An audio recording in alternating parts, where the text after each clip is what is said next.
Bienvenidos a CDA, el podcast que los introducirá a un mundo lleno de crimen real, fenómenos paranormales y ovni, conspiraciones, críptidos, sectas y sobre todo, mucho misterio. Hola a todos, sean bienvenidos de nueva cuenta a otro episodio más.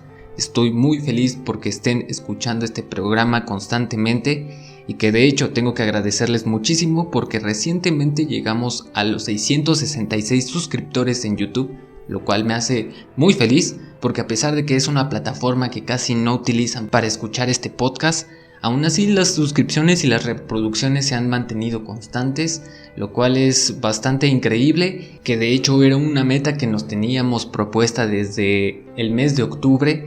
Teníamos que llegar antes de que fuera fin de año y justamente estamos a nada de que se celebre nuestro año nuevo y ya llegamos a nuestra meta. Por favor, si todavía no te suscribes a nuestro canal de YouTube, vete suscribiendo porque quiero que superemos la marca que nos habíamos propuesto antes de que se termine este año y veamos cuántos suscriptores podemos conseguir de más. Y que también tengo que mencionarles que estamos llegando a nuestros episodios especiales de Navidad, aunque ya vayamos un poquito tarde, aún así va a haber episodios navideños. Y cabe decir que por estos atrasos vamos a tener contenido constante dentro de las próximas 2 o 3 semanas en los que nos acoplamos con el tiempo, y a partir de eso ya vamos a tener podcast semanal cada viernes de misterio como siempre. Entonces prepárense porque esto se va a poner bastante bueno y por favor ayúdanos a compartir este programa con tus amigos, conocidos y familiares para que podamos seguir creciendo.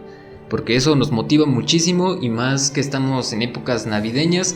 Espero que ese sea mi regalo de parte de todos ustedes, que se vayan y se suscriban a todas las plataformas. Pero bueno, es momento de que iniciemos con este episodio que va a estar un poquito largo y que de hecho va a venir directamente desde tierras coreanas sureñas, porque que es la primera vez que tenemos un caso de ese lugar, porque le vamos a hacer tributo a estas fechas navideñas cuando te reúnes con tu familia para pasarla bien, cenar. A pesar de que te caigan bien, que te caigan mal, te puedes reunir con ellos. Es una bonita celebración que la mayoría festeja, que cabe decir que no todas las fiestas son completamente normales, ya que muchas de las familias pues llegan a ser un poco disfuncionales o llegan a tener ciertos problemas o fricciones, lo cual provoca un completo desastre cada vez que se reúnen. Y este es el caso de esta noche. Un grupo de personas que tenían los mismos ideales y que tenían la misma vida de pobreza, creyeron que creando una pandilla que atacara al sector más rico de la población les solucionaría sus problemas completamente, dándole los beneficios y las riquezas que ellos nunca iban a poder tener, y que quedarían marcados en la historia como uno de los peores criminales de Corea del Sur gracias a sus prácticas de canibalismo y su brutalidad con sus víctimas. El día de hoy vamos a analizar la historia de la familia Chiyun o los secuestradores caníbales de Corea del Sur. Así que si quieren conocer más detalles de esta historia, quédense al final de este podcast porque se va a poner bastante bueno. Así que nada, comencemos con el episodio 110 de Caballeros del Albedrío.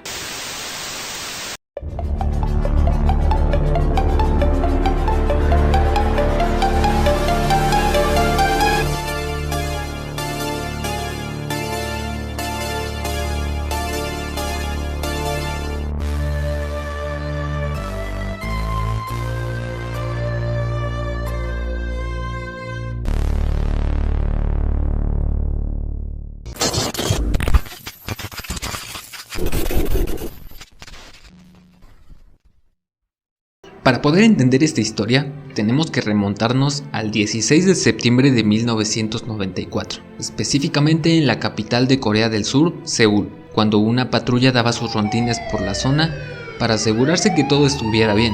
A cargo de ella estaba el capitán Go Byung-chong, que mientras daba un pequeño chequeo, revisaba las páginas del periódico que alertaban la desaparición de una pareja de empresarios bastante jóvenes. No daba muchos detalles sobre la desaparición, pero era algo bastante normal que se estaba viendo en los últimos tiempos. En ese momento recibió una señal a través de su comunicador, en ese tiempo eran los beeper. Era un mensaje de un conocido que era el dueño del café Sochoso. Disculpen si mi pronunciación no es la correcta, pero estoy haciendo mi mayor esfuerzo. El hombre le mencionó que hace unos meses una de sus trabajadoras había desaparecido y ahora tenían pistas sustanciales de todo lo que le había sucedido. así que simplemente le dijo: Capitán, es demasiado urgente que venga al C8. En cuanto llegaron a la ubicación, se toparon con el trabajador del café y con una mujer de mediana edad, con un shock aparente, con diversos moretones y rasguños por toda su cara. La mujer se identificó como Lee Jong-soo, mujer que había sido reportada como desaparecida meses atrás. Les contó a las autoridades que recién se había podido escapar de una banda que la había mantenido cautiva. Inmediatamente, el capitán Go intentó indagar un poco más sobre la situación. Lee comenzó a hablar de los diversos asesinatos y de personas que estaban encerradas en unas celdas. Los oficiales recién habían cruzado la puerta cuando todos los hechos fueron expuestos por Lee. De primer momento, los oficiales creyeron que la mujer estaba drogada. Aunque intentaron encontrar marcas de agujas en sus brazos o dedos, todo parecía indicar que la mujer estaba completamente limpia. Esto fue suficiente para que el capitán Go sintiera una extrema curiosidad por el caso. Le pidió a Lee que se tranquilizara y, acompañada de una taza de café, contara todos los detalles. Poco a poco les habló sobre la pandilla de secuestradores que la mantenía cautiva, hablándoles sobre las víctimas que habían estado encerradas junto con ella. En especial, le habló de un matrimonio que había sido secuestrado en la capital de Seúl. No tenían mucho de haber llegado a la celda cuando miembros de la pandilla los asesinaron en medio del enrejado. Este pequeño detalle comenzó a resonar en la cabeza del capitán Go, ya que los detalles encajaban perfectamente con la pareja desaparecida que había sido anunciada en los periódicos. A pesar de que la historia pudiera ser un poco extraña y difícil de creer, las coincidencias hablaban por sí solas. Así que por los próximos 2 días, el capitán Go se la pasó cotejando toda la información de la víctima. Conforme excargaba en los archivos policiales, pudo ir comprobando toda la información y armando un nuevo expediente con cualquier información que coincidiera con las referencias de la pandilla de secuestradores. Conforme fue avanzando la investigación, se dio cuenta de que el caso era demasiado grande para que lo cubrieran sus manos. Lee le había mencionado que los tentáculos de la pandilla se habían extendido en todas direcciones, teniendo policías locales que trabajaban para ellos. Así que sería bastante difícil que pudieran avanzar en la investigación porque posiblemente había corrupción en la policía de Seúl. Así que no podía andar por ahí compartiendo datos del caso, y para poder dar el siguiente paso, tuvo que obtener el permiso de su capitán para que pudiera dar por finalizado el ataque de los secuestros, formando un equipo de élite con tan solo 5 policías que fueran de la mayor confianza para el capitán Go.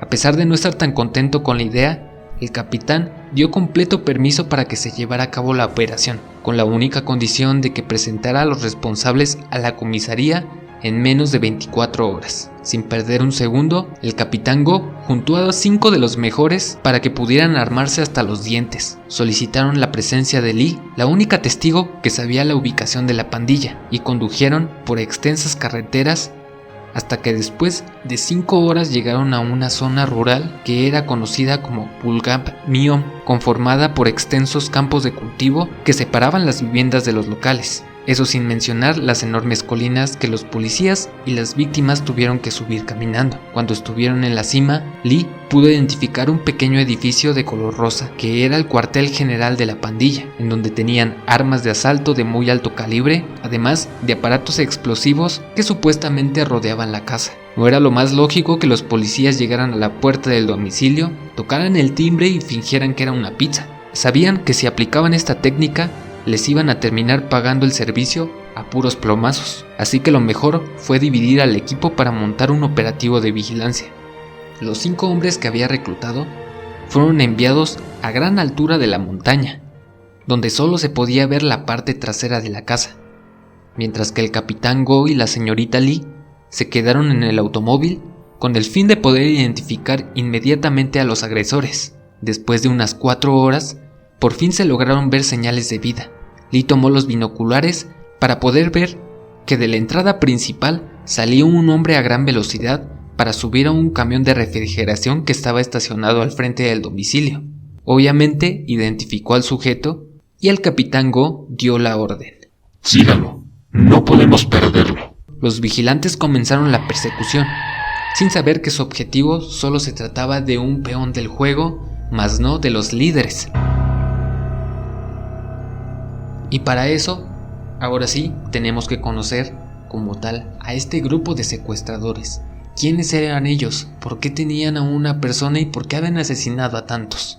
Esta pandilla estaba conformada por el líder Kim Hee-wang, que era un hombre de 27 años de una familia bastante humilde, por lo cual tenía que ganarse la vida a través de un trabajo completamente normal. El inicio de su carrera criminal no tenía mucho de haber comenzado. Exactamente en el verano de 1993, mientras jugaba cartas en el descanso de su trabajo contra un estudiante de nombre Kim Hyu-yang, que tenía 23, y un ex convicto de nombre Moon Sang-rok, de 23 años, durante las partidas, Kim, líder, vamos a decirle, empezó a platicar con Kim Hyu-yang, que era el estudiante. Le dijo que estaba completamente enojado y tenía un profundo odio hacia las personas que pertenecían a una clase social más alta, ya que en los periódicos había leído un reportaje sobre los casos de algunos estudiantes que habían comprado el examen o las respuestas para poder ingresar a la universidad. Y cabe decir que este es un punto bastante interesante porque la educación en Corea pues se llega a decir que puede ser una bendición o una maldición, ya que el exceso de trabajo o el exceso de carga que se les pide a los niños es tremendamente inmensa. Y eso se ve muy bien retratado en todos los documentales o en todas las series que quieran ver o animes. La educación siempre está constante y es lo vital para todos los ciudadanos. Querer que sus hijos lleguen al top o a las mejores empresas, porque eso les asegura prácticamente la vida. Que incluso llega a afectar psicológicamente a los estudiantes que si no se llegan a quedar en la universidad, hasta piensan en suicidarse. Y por eso Corea del Sur tiene una de las tasas de suicidio más altas en todo el mundo. Pero bueno, esto le enfurecía completamente a Kim, ya que en su debido momento, cuando él fue estudiante, tenía una carrera bastante prometedora. Sin embargo, el acceso a la educación superior fue nulo, debido a los intensos problemas económicos de la familia, que lo obligó a buscar un trabajo en las empresas mal pagadas de Seúl o Busan. Esta anécdota encolerizó a los otros dos presentes, que aceptaron y apoyaron su discurso de odio en contra de los que tenían más que ellos, y esa noche formaron su pandilla, a la que nombraron como Damascan. De acuerdo con la idea del líder, mencionó que esta palabra era originaria del alfabeto griego, que significaba ambición. Sin embargo, dicha palabra no existe, o al menos no con esa raíz etimológica. Es por esto que los fiscales que llevaron a cabo esta investigación decidieron que lo mejor era renombrar al grupo con algo que tuviera más coherencia. Así que terminaron llamándolos como la familia Chiyun, que podría terminar traduciéndose como la familia suprema. A partir de la creación de la pandilla, los 3 miembros originales decidieron que lo mejor era establecer un manifiesto por el cual todos los antiguos o nuevos miembros del grupo se regirían. El primer punto y principal indicaba que odiaba por igual a todos los ricos de Corea y el mundo. 2. Cualquier traidor dentro de nuestras filas debe de ser eliminado. Y 3. No puedes confiar en una mujer, ni siquiera en tu propia madre. Aunque parezca realmente loco, básicamente querían tener su propio manifiesto comunista asesino. Pero bueno, la familia Chiyun no estaba en busca de un cambio o siquiera realizar un movimiento que intentara cambiar las políticas de Corea sobre la distribución de la riqueza o el acceso a la educación superior. Lo que ellos querían era venganza. Ahora sí que, como dice el tío Vernon de Harry Potter, ellos querían justicia. Y para poder conseguirla, comenzarían a secuestrar y extorsionar a la clase alta de Seúl, y no pararían con su venganza hasta que consiguieran 1.000 millones de wones por cada víctima que cayera en sus garras, que aproximadamente serían unos 3.9 millones de pesos de ese tiempo. Y a partir de entonces comenzaron a distribuir su mensaje con algunos conocidos. La mayoría eran obreros que se la pasaban trabajando en las fábricas de Seúl. Finalmente pudieron convencer a otros 4 miembros de unirse a su plan. Ellos eran Park Byung-ok, de 20 años, Kang Dong-un, de 21 años, Kang Moon-sub, de 21, y Song Bong-hun, de 18, que se dejaron guiar por el discurso de Kim mayor, o como le vamos a decir a partir de ahora, a Kim el líder, porque recordemos que hay 2 Kim en la pandilla. Sin embargo, estas personas son asiáticos y sabían que si tenían que hacer una actividad lo harían de la mejor manera posible, así que tenían que realizar una inversión de sus salarios para poder montar lo mínimo para comenzar a operar.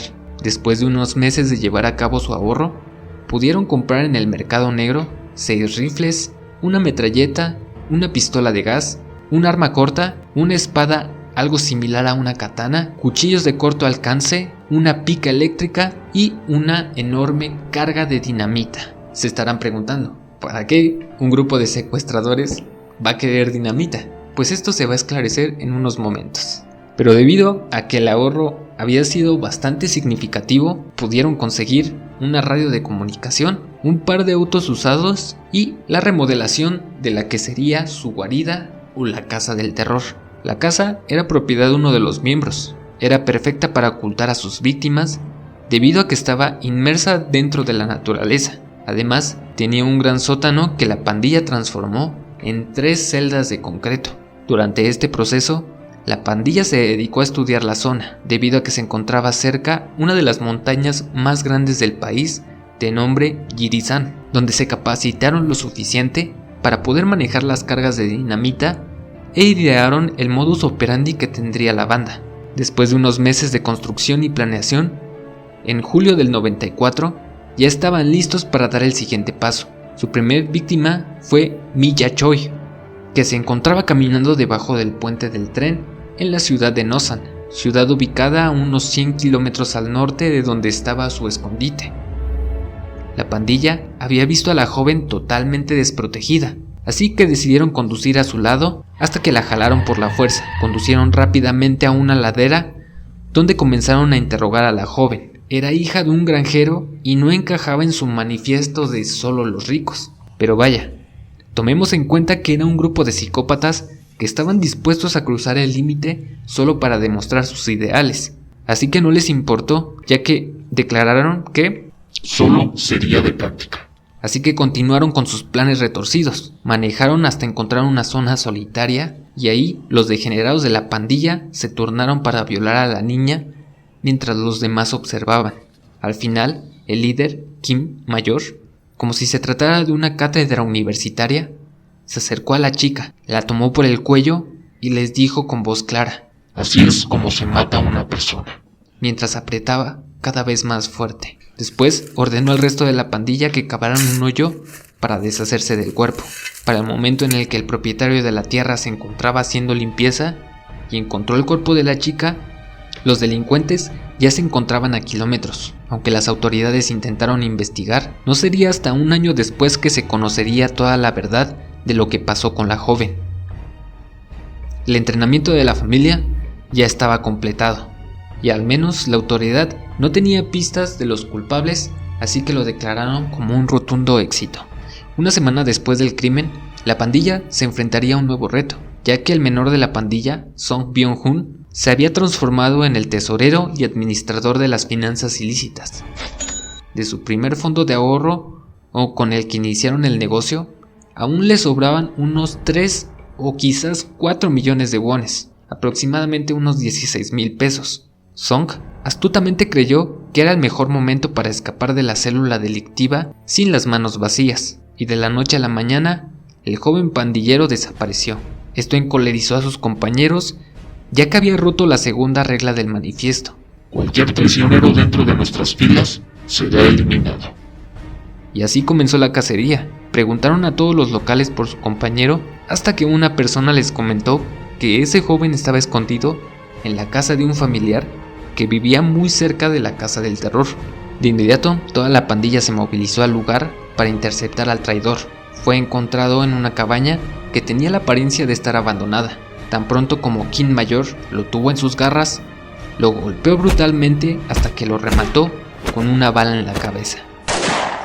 A partir de entonces, la actividad de la familia Ji-yoon se mantuvo con muy bajo perfil, o prácticamente se enfrió, ya que durante finales de 1993 y comienzos de 1994 no se tenía algún informe o noticias sobre los implicados. Pero fue finalmente hasta junio del 94 que la familia Ji-yoon vuelve a entrar en el mapa de las autoridades, en específico el mayor Kim, que fue visitado por la policía debido a que la sobrina de uno de sus amigos de la escuela había interpuesto una denuncia por violación en su contra, arrestándolo inmediatamente y siendo sentenciado a una pena de 5 años de prisión.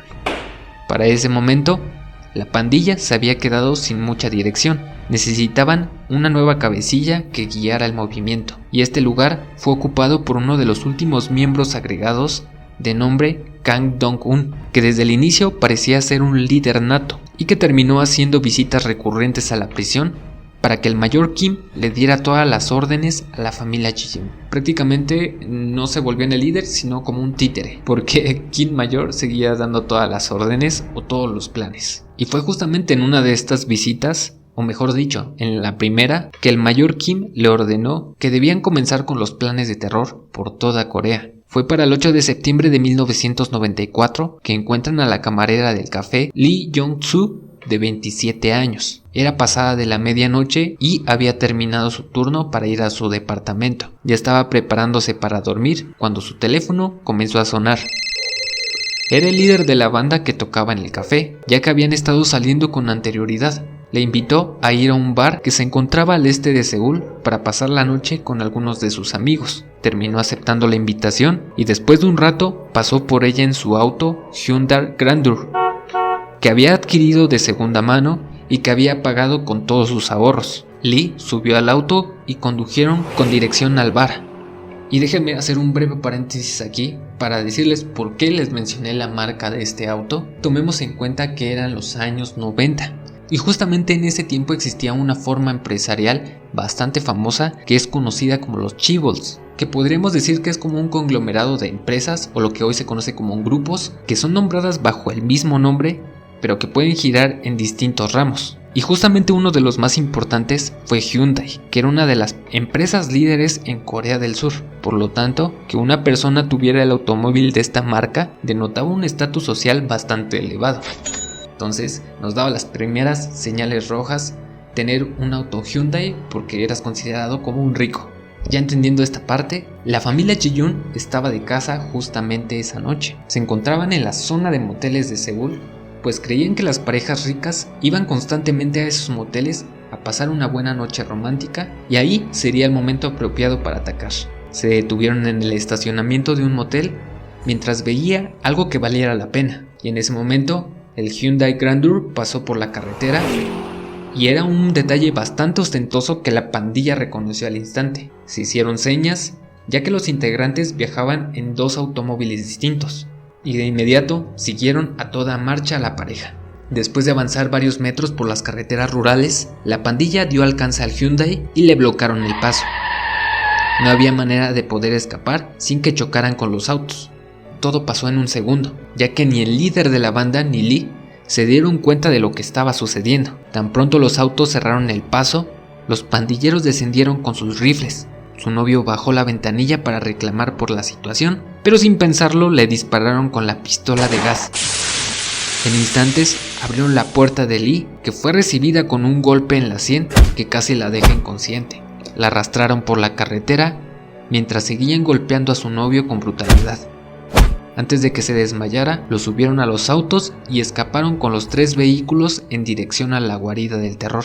En menos de 2 minutos la pandilla había logrado su objetivo y en menos de 2 minutos le había cambiado la vida a Lee y a su novio. Después de un tiempo de conducir por la carretera, llegaron al lugar para bajar a las víctimas y ser amarradas, amordazadas y vendadas. La brutalidad de la pandilla no tenía límites. Habían atado bastante bien las cuerdas de Lee, comenzó a quejarse de que le lastimaban y le pidió a uno de los pandilleros que se las aflojara. Sin embargo, este se burló de ella y apretó con más fuerza hasta el punto en el que pensó que perdería el brazo. Cuando terminaron de envolverla, tiraron a su lado el cuerpo de su novio, que estaba completamente sangrado, debido a que en medio de la golpiza, uno de los pandilleros se le ocurrió apuñalarlo en un costado del estómago. Los encerraron en un cuarto donde no entraba la luz, y después de unos días el adhesivo de la cinta en los ojos que les habían colocado se fue debilitando, y la primera que volvió a ver fue Lee, que se encontró con las celdas en el sótano. Justo frente a ella se encontraba con un aspecto bastante pálido su novio, que parecía estar muerto ya que no se movía mucho, pero era un detalle insignificante para la familia Ji-yoon, que una vez al día les llevaban leche con pan para que pudieran mantenerse con vida. Lee realmente no tenía demasiado apetito, además de que hacer algunos movimientos le costaban demasiado esfuerzo por la inflamación provocada por las ataduras. Uno de los miembros, al notar que ambos dejaban su leche y pan intactos, les dijo: Debes de conocer lo que es el hambre real para poder apreciar cada gota de leche. Fue entonces que Lee se dio cuenta de que creían que eran una pareja rica. Aunque intentó aclarar el hecho, la familia Chillón ya estaba dispuesta a interrogarlos uno a uno, y desde el primer momento les dejaron en claro que debían de cooperar con la situación, ya que si no decían la información necesaria o la que ellos querían escuchar, comenzarían a torturarlos con motosierras, cuchillos y por supuesto las espadas que habían comprado. Aunque los golpearon y comenzaron a torturar, las respuestas siempre fueron las mismas.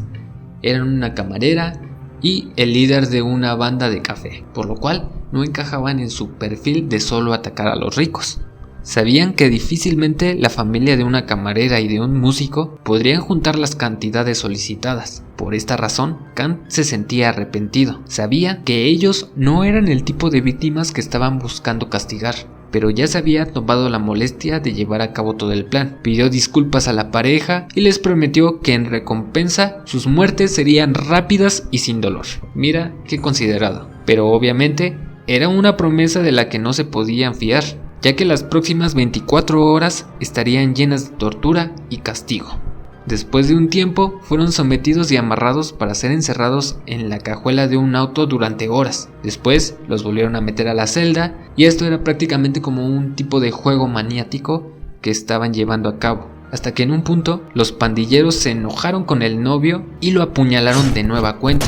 Poco a poco comenzó a desangrarse hasta que llegó al piso de la celda repleto de sangre. Momentos después se dirigieron a la celda de Lee, donde comenzaron a turnarse para violarla. Cuando llegó el turno de Kim Yuan, por alguna extraña razón se comunicó con Lee, advirtiendo que podría existir una manera en la que podría escapar de la muerte. Simplemente tenía que someterse a las reglas del grupo y colaborar con ellos. Sin dudarlo un segundo, aceptó el trato. Aproximadamente a las 6:30 de la tarde de ese mismo día, la pandilla se presentó en el sótano para llevar a cabo la ejecución. Fue en el momento en el que inició la negociación con la pandilla. Después de pensarlo un momento, aceptaron el trato, pero habría una condición para ello. Simplemente tendría que asesinar a su novio para poder pertenecer a la pandilla. En instantes le dieron una bolsa de plástico y después de vertirle el licor en la garganta, Lee le puso la bolsa a su novio y comenzó a apretar fuertemente hasta que su amado murió por asfixia. Tan pronto como el cuerpo quedó inerte, la pandilla sujetó a Lee y la encerraron en la celda. El líder Kang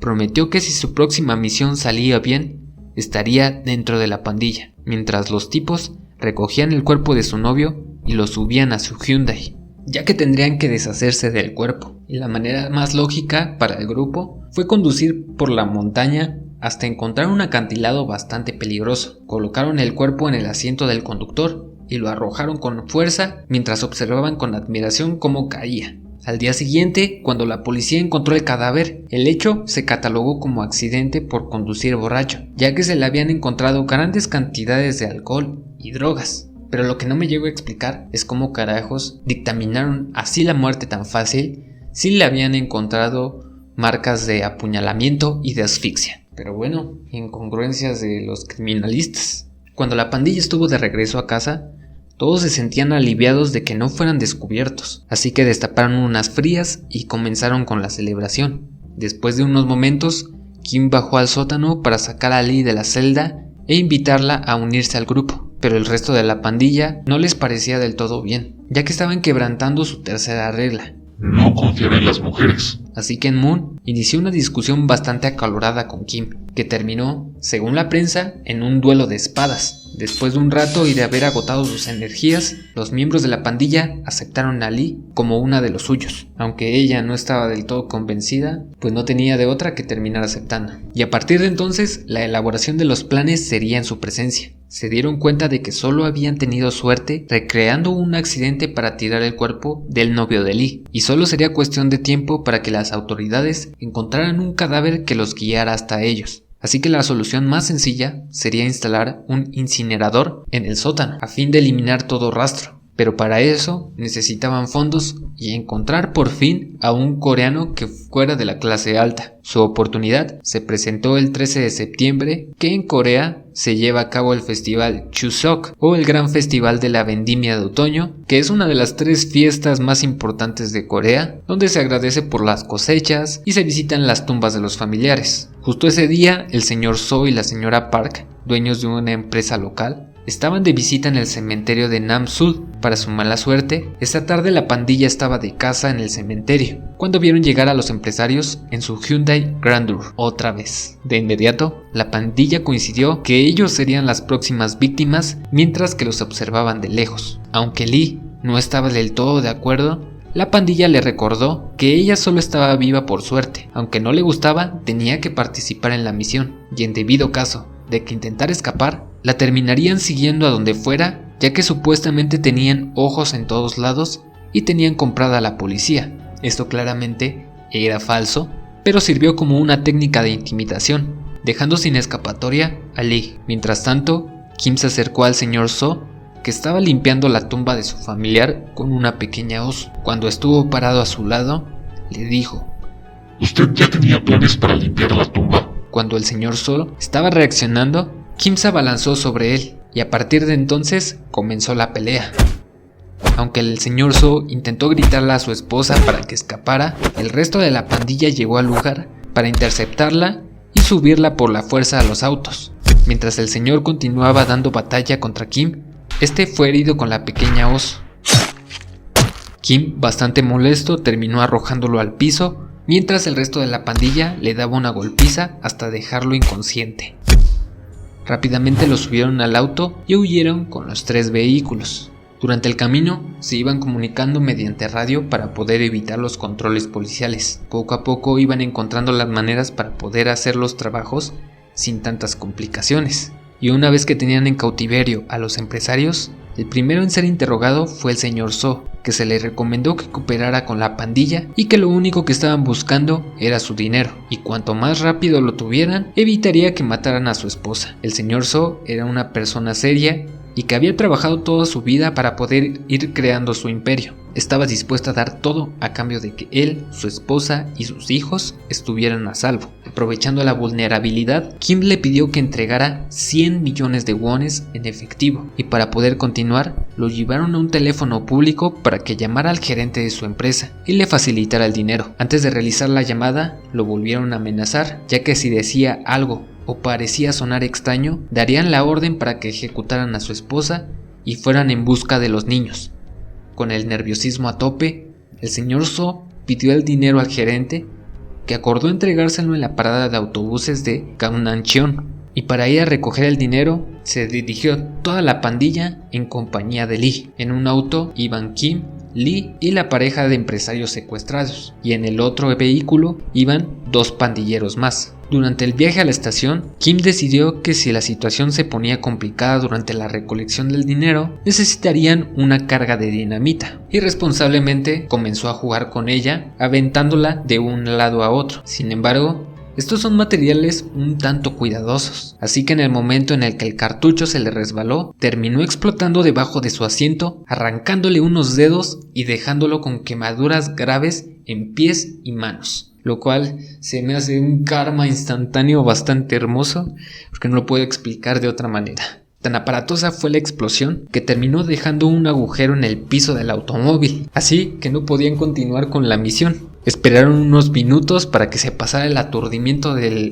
las ondas expansivas, y los pandilleros dieron media vuelta y regresaron a la casa del terror para dejar a Kim para que fuera a un hospital local y fuera atendido por que se le habían caído 3 dedos y por las quemaduras. Pero aún así, el trabajo se tenía que hacer. Fue por esto que solicitaron el apoyo de otro pandillero para que cubriera el lugar de Kim. Después de 2 horas de retrasos, la pandilla Chiyun llegó a la estación de autobuses, donde todavía esperaba el gerente de la empresa. El señor So bajó del vehículo, no sin antes advertirle de que fuera cuidadoso con su comportamiento, ya que un francotirador lo tendría en la mira, lo cual también era completamente falso. Les gustaba inventar ciertas mentirillas para dominar la mente de sus víctimas. Así que cuidadosamente subió a la parte delantera del automóvil del gerente y lo saludó de manera discreta.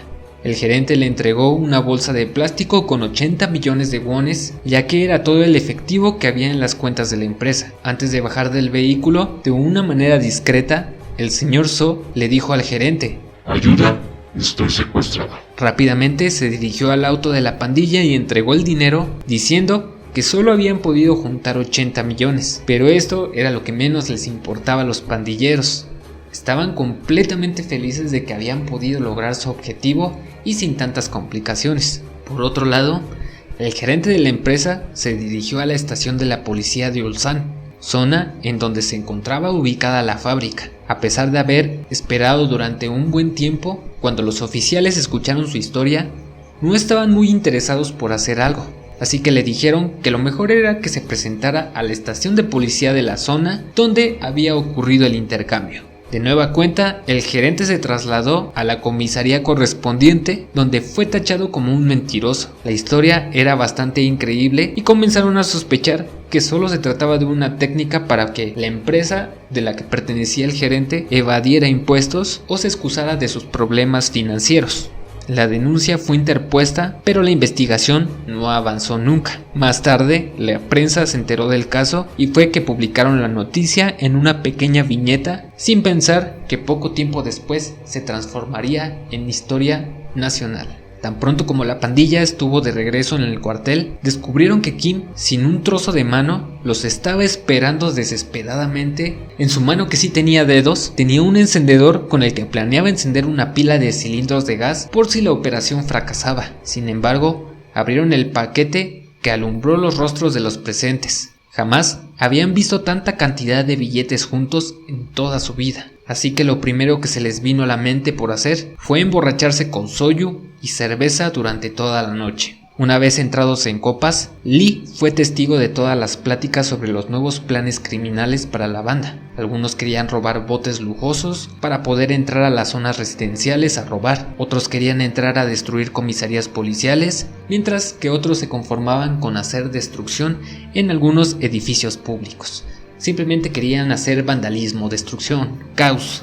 Pero conforme el alcohol iba incrementando en su sangre, el temor también lo hizo. De pronto, la duda comenzó a invadir a los pandilleros sobre el destino que tendría la pareja, ahora que habían recibido el pago. De inmediato, Kim recordó que ese día tenía que ir a visitar al mayor Kim para informarle sobre el pago, además de que le daría las primeras instrucciones para llevar a cabo un escape de prisión, ya que el líder tenía muchas ganas de volver a la acción y de comenzar a secuestrar junto con ellos. Pero para que este plan funcionara, era necesario que no dejaran ningún cabo suelto, lo que significaba que a la pareja de empresarios le quedaban solamente unas horas de vida. Esto terminó alertando a Lee, que sabía perfectamente que ella era uno de esos cabos sueltos, y lo más seguro era que pronto la eliminarían también. Con la preocupación encima, intentó disimular para que los demás miembros no se dieran cuenta. Moon ya estaba demasiado ebrio y comenzó a recordarles que las indicaciones del Kim mayor era no dejar cabos y no confiar en las mujeres, así que también tenían que eliminar a Lee. De inmediato, Kim sin dedos le pidió que se detuviera, ya que la mujer había acatado las reglas y había contribuido para que su plan saliera bien.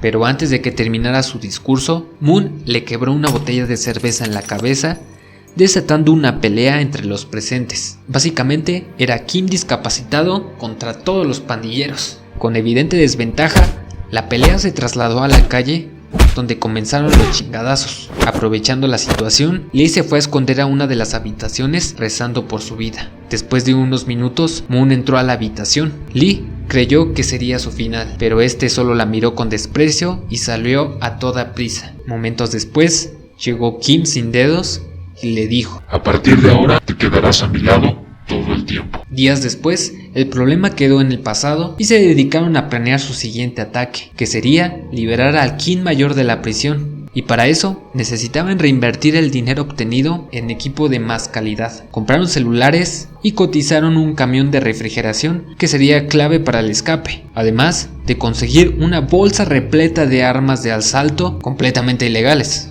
Aprovechando que estaban de compras en Seúl, decidieron ir con un empleado de los almacenes de la empresa de Hyundai. Los sobornaron con el fin de que les entregaran una lista de clientes que iban a recibir un automóvil de la marca en las próximas semanas. ya que con esta información tendrían una base sólida para poder comenzar a trabajar. Cuando terminaron sus compras, decidieron que era el momento de eliminar a la pareja que aún se mantenía cautiva en las celdas. Kim sin dedos bajó al sótano con varias botellas de soyo. Les indicó que tomaran el alcohol hasta que perdieran el conocimiento y en el momento en el que abrieran los ojos ya estarían de nueva cuenta en casa. Confiados en su palabra, bebieron hasta caer desmayados y a partir de entonces el verdadero plan comenzó. Los arrastraron hasta una mesa mientras una pistola fue entregada a Lee para que disparara al empresario. Antes de que apretara el gatillo, Kim se acercó por detrás, puso su mano sobre la de Lee, obligándola a jalar el gatillo juntos. Después cortaron a la pareja y lanzaron las partes al incinerador. Para tratar de ocultar el olor, el resto de la pandilla realizó una parrillada afuera de la casa. Curiosamente, los vecinos se fueron acercando hasta transformarla en una parrillada vecinal. De acuerdo con algunos informes, se aseguró que Kim juró haber comido algunas partes del cuerpo de la pareja, al igual que Lee y los demás de la pandilla. Otras fuentes llevan el rumor más lejos, indicando que dentro de la carne de cerdo y res que se ofrecía en la parrillada, se habían llegado a colar algunos pedazos de ser humano que fueron ingeridos por los vecinos. Pero si me piden mi opinión, creo que este es un dato más sensacionalista para decorar más esta historia y añadirle este misticismo, ya que el hecho de que fueran caníbales o que declararan que habían comido la carne fue por lo que más se les catalogó y por lo que más se les recuerda en Corea del Sur.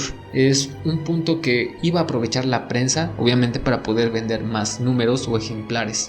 Pero bueno, una vez que ya tenían espacio en las celdas, era momento de que continuaran con los planes, o al menos eso esperaba Kim sin dedos, ya que Moon y el resto estaban tan obsesionados con el escape de prisión del líder que comenzaron a practicar lanzamiento de dinamita para que pudieran tumbar las paredes de la prisión. Kim sabía que esto significaba que el regreso del líder terminaría con su mandato y por supuesto con la vida de Lee. Obviamente ella estaba consciente de ello y debía escapar pronto.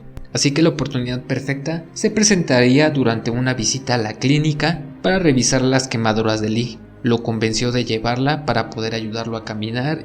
En cuanto estuvieron en la sala de espera, Kim sabía que era una oportunidad bastante perfecta para que pudiera escapar. Se acercó a Lee al oído y le dijo: Creo que eres consciente de lo que te va a pasar si intentas correr. Te vamos a atrapar. Hay que decir que para este momento ella seguía creyendo que la familia Ji-yoon tenía pandilleros por todos lados y tenían compradas a las autoridades, dejándola sin muchas alternativas. Después de unos minutos la enfermera llamó a Kim, el cual se paró con mucha dificultad y antes de desaparecer tras la puerta del consultorio le lanzó una mirada amenazante a Lee. Mientras tanto, ella se la pasaba contemplando todas las posibilidades. Si intentaba escapar, la pandilla la podría atrapar y la mataría, o podría esperar, obedecer las órdenes y planear mejor una forma de poder salir del grupo. Después de unos minutos se armó de valor y aunque sus piernas le tambaleaban, salió corriendo por la puerta trasera y se subió al primer taxi que vio. El chofer le preguntó que a dónde se dirigía, pero a Lee no le importaba, solo quería alejarse del lugar.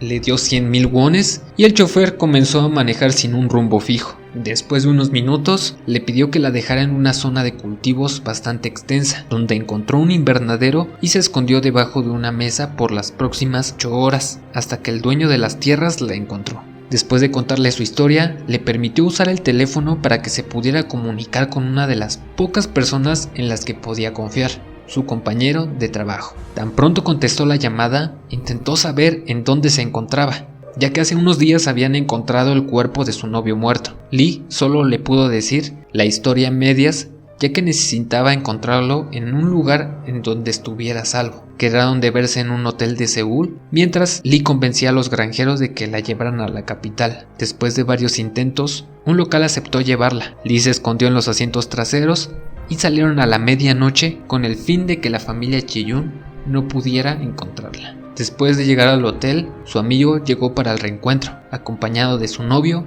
y el dueño de la cafetería y su hermano. Cuando escucharon la historia, todos los presentes le invitaron a que denunciara en la estación de la policía. Tomó valor y se presentó frente a los oficiales, que escucharon con desagrado su historia, mientras le invitaban a que realizara su denuncia en la estación de policía más cercana a los hechos. Bastante molestos ante la indiferencia, el hermano del dueño de la cafetería se puso en contacto con uno de sus amigos dentro de la policía, y este era el Capitán Go.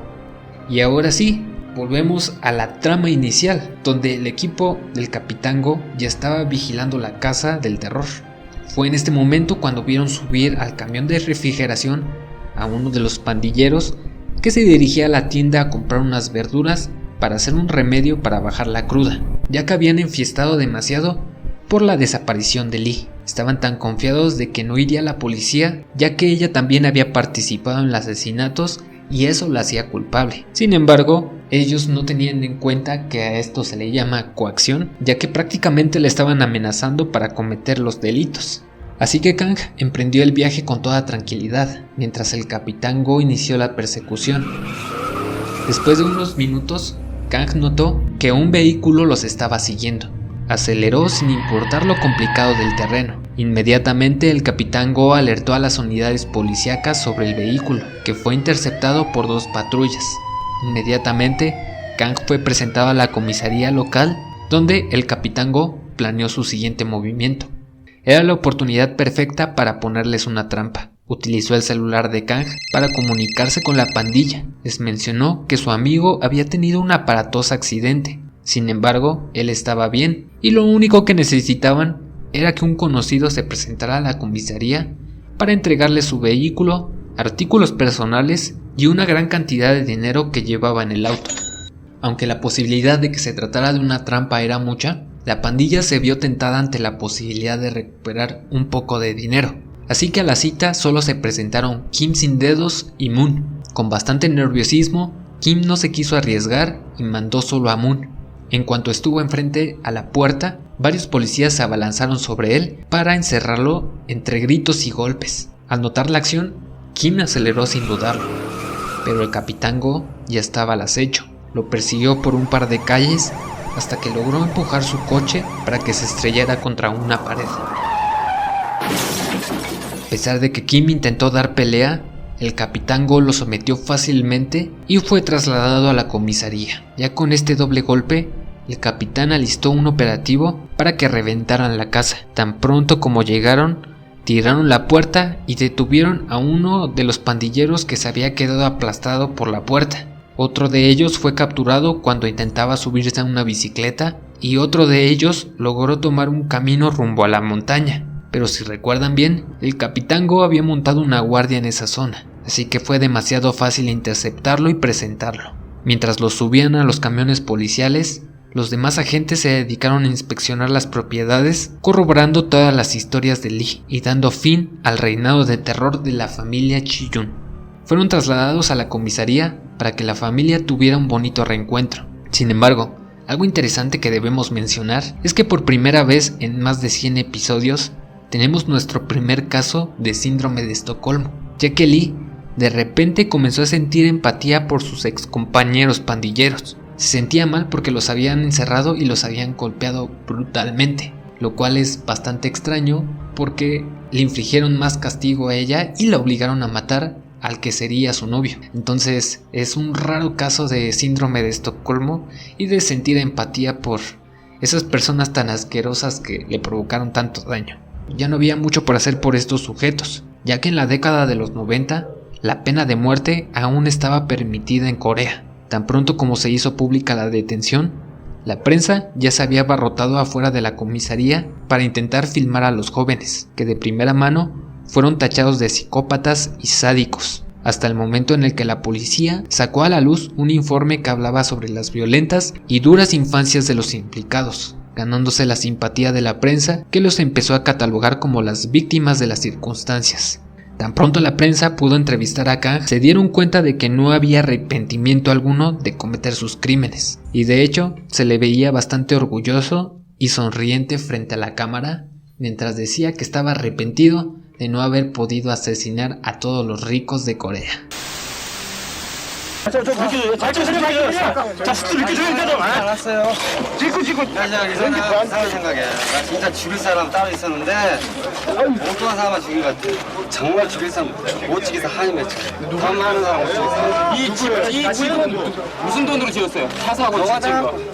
얼마나 받았어요? 노가다 한 돈으로 집 졌단 말이에요? 어머니 모시라고 어머니 모시라고 그랬어요. 어머니한테 어떻게 느꼈어요? 어머니 되세요? 저기 어머니 되세요. 범인들 나랑이 주소 나랑이. 내 손을 못 치겠어. 자, 쓰지 나와줘, 빨리. 에이씨, 정말로. 자, 쓰지 나와줘. 자, 쓰지 나와줘. 이제 그만하고. 하나만 이거 같은 책.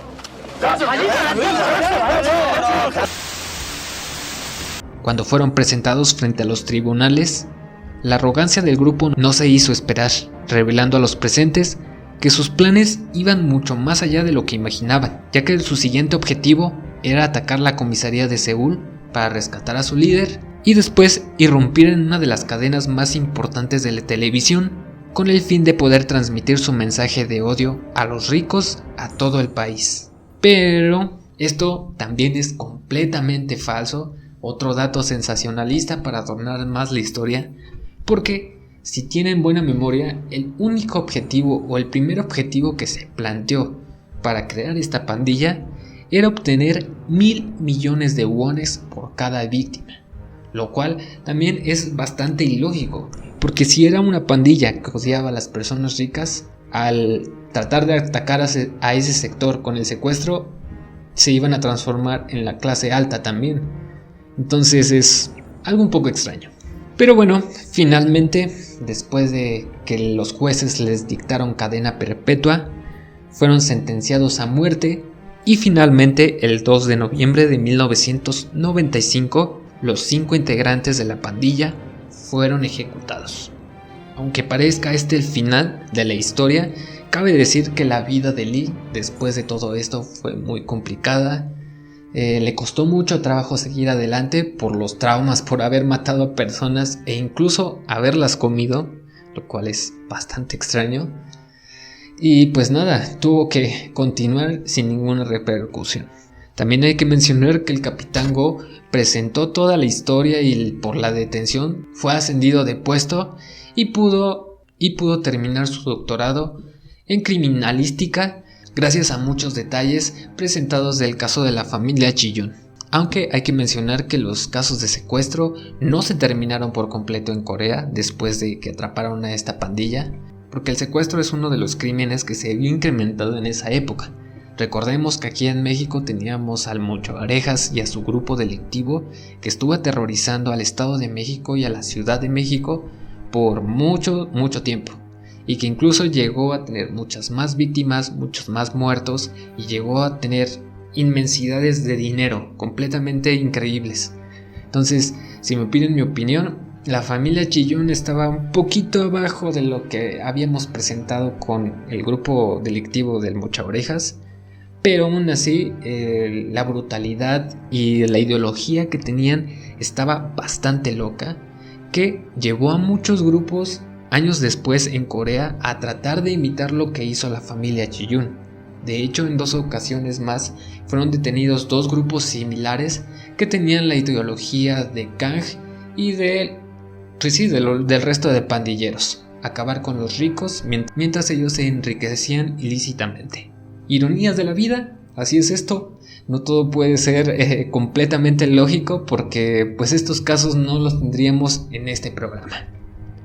Pero bueno, estuvo bastante largo el episodio de esta noche, espero que lo hayan disfrutado muchísimo y recuerden que este es el primero de 5 capítulos especiales por Navidad y por Año Nuevo que van a estar escuchando en las próximas semanas. Les recuerdo que pueden ir a seguirnos en Spotify, iVoox, iHeartRadio, Deezer, Google Podcast, Amazon Music y YouTube como Caballeros del Albedrío, al igual que en Facebook, Twitter e Instagram.